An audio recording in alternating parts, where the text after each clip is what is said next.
Welcome into the Portal Podcast for a quarterback profile of Byron Brown. The Auburn Tigers get him after he played for the USF Bulls, and now they have a veteran with the arm and the legs to lead a big-time offense for Alex Golish, his former coach as well for USF. He comes along with him.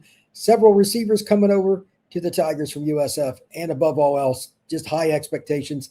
The Auburn faithful, they have been really shunned when it comes to the passing game, despite a lot of talent at receiver. And needless to say, this is an expectation of it's going to be much better in the passing game than what it was last year under Jackson Arnold. It's going to be Byron's show. It's a one-year deal. He's a graduate student. This is his final year, and he will play it on the plane. So let's dive in with the following notes for the show. At the end, we're going to talk about the schedule. This is not easy. They open in Mercedes-Benz against Baylor. They're going to finish the year in Tuscaloosa against Alabama. And in between, there are teams like LSU, Ole Miss, Georgia. It is not an easy slate. But giving Byron Brown the reins, there's a chance in any game that you can pull off something.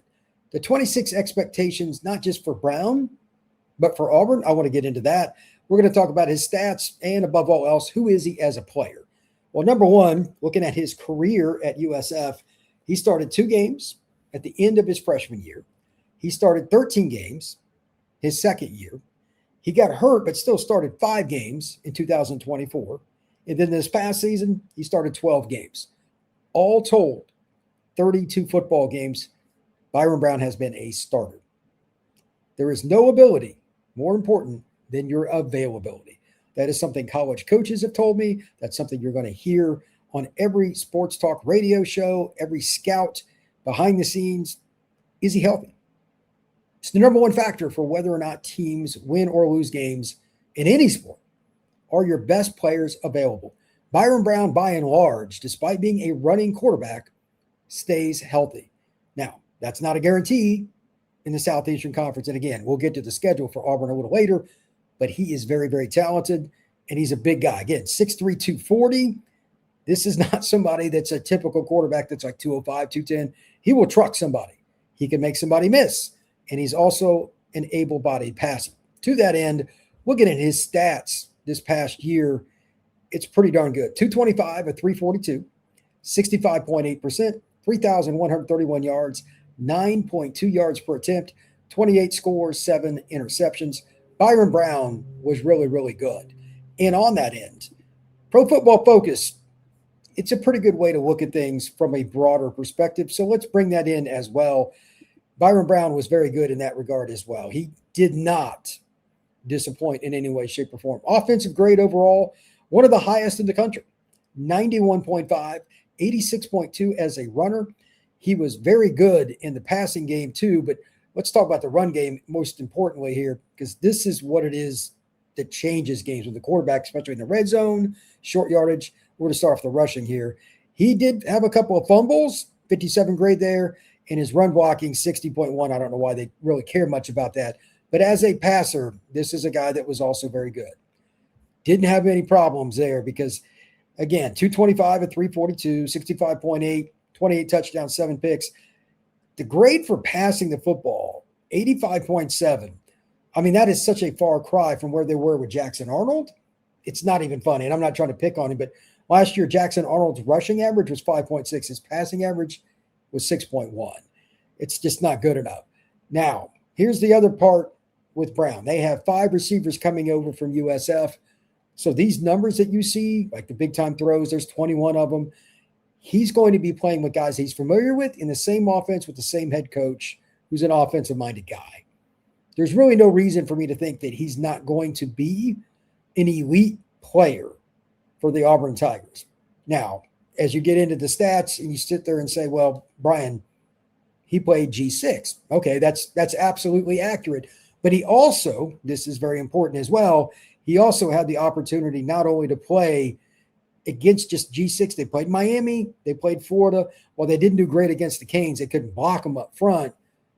They won the game in the swamp. And I know Florida wasn't great, but their defense was pretty good. And he was the key to leading them at the end of that game to a victory. So statistically, I'm not really worried about it.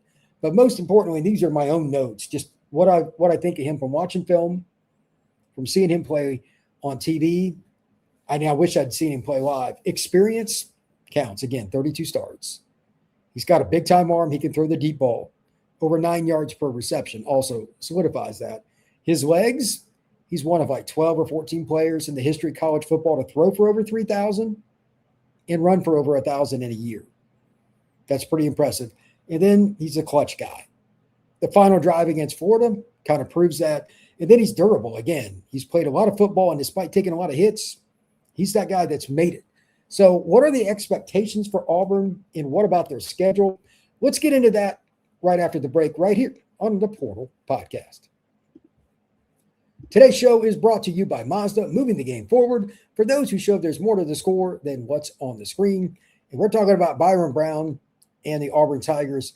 Byron is one of my favorite players going into the 2026 season, so there's no reason not to use him in this situation.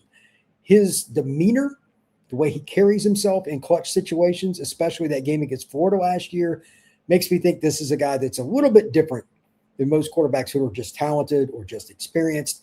He didn't play any differently with less than 5 minutes to go and down on the road in the swamp than he would in any other game. Same body language, same purpose. Everything was just the same, and his teammates reacted accordingly, and that's why they won that game.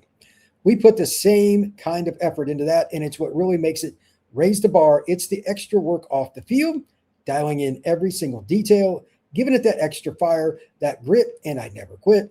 We have that same passion into every model. Highlights make the reel. What it took to get there makes it count. There's more to a Mazda because there is more to you. Now let's talk a little bit about the expectations for Byron Brown. This is very simple. He is not a normal guy. I'm not saying he's going to have over 1,000 yards rushing and over 3,000 yards passing. He's in the Southeastern Conference. But I'm going to give you three things. He will be clutch. He's already proven that with not as much talent, no offense to them, but at USF is what he's going to have at Auburn. Ironically, he's going to play Florida. I think it's like game 3. We'll talk about that here in just a second. And this is the big one. He's a guy that has just been through this offense so many times. There's no reason to think he's not going to throw for at least 2,500 while being smart with when not only he runs the ball, but who he gives the football to. Auburn's running back room is very good. They'll be just fine there. And they have very good receivers because they got 5 guys to come in from USF and a handful of guys stay from Auburn. They'll be fine offensively. I expect him to be one of the top 5 quarterbacks in the league, bare minimum. And I actually think he'll be top 3 in terms of productivity, including, this is the most important. I noted this earlier, his run game ability in short yardage, red zone, and goal line. That is 240 pounds. That's a load. That is a factor that you can never take away. Byron Brown will be a very difficult player to deal with. And I also think he's a guy that will wear on you, kind of like a big back. So with that, it is time to look at the schedule. This is where it gets a little bit dicey, if you will. And some people may think that I'm crazy with this, but I think there's a lot to be looking at when you go into this. But the schedule doesn't start easy. It doesn't end easy. There's nowhere in the middle. Like, it's consistent. Auburn has conservatively a top 10 schedule nationally. Again, Auburn has conservatively a top 10 schedule. No doubt in my mind. With that in mind, now let's look at Auburn's 2026 schedule. Baylor Bears start, Alabama Crimson Tide end, Baylor's a neutral, Bama's on the road, and pretty much everything in between. It's not an easy slate. Having a graduate student as your quarterback who, again, knows the offense, knows the players he's playing with, even his center came over from USF. Believe me, that's a big deal. The expectations are high, but it doesn't get easy right out of the gate. Baylor in Mercedes-Benz in Atlanta, they come home, they play Southern Miss. They should win, but it's not a lock. I mean, you never know in today's world with the way G6 is. Florida, this is a great game because not only is Alex Golesh playing at home in his first game as head coach with not only Byron Brown, but all these young players for Auburn, this is also John Sumrall, who many thought, myself included, would be Auburn's coach, but he ends up at Florida. They play each other in their first SEC game, in Jordan-Hare Stadium. That's wild. Vanderbilt, that game is also at Auburn. They've struggled with them lately, but there's no Diego Pavia. You play at Tennessee. Aguilar, I assume by the time I'm doing this, there's no ruling on Aguilar, but assuming he comes back on the road, that's difficult. You finally get a bye. That's the 10th of October. But then the gauntlet begins. The next 3 games are as tough as any 3-game stretch in college football. You have Georgia on the road. You have LSU coming to Jordan-Hare. Then you travel to play Trinidad, Chambliss, and Ole Miss. Then you have Arkansas at home, Mississippi State on the road, and Samford. Absolutely, unequivocally, especially with Byron Brown as the quarterback, you have to win all those games, and you should win all of them by double digits. Just want to throw this out. It's one thing to win. Auburn needs to show that they can be dominant because they've got a lot of skill talent, and their defense is still going to be pretty darn good. They need to win some of these games convincingly to kind of show they're turning the program around. And with Byron Brown, I have no reason to believe they won't do that. Finally, the game they're always graded on. Tuscaloosa. It's been a long, long time since they won there. That was 2010 when Cam Newton was the quarterback for the Tigers. Could that happen? It's possible. I wouldn't guarantee it. But again, looking at this overall, there's just one simple thing to think about here. Byron Brown is an elite talent.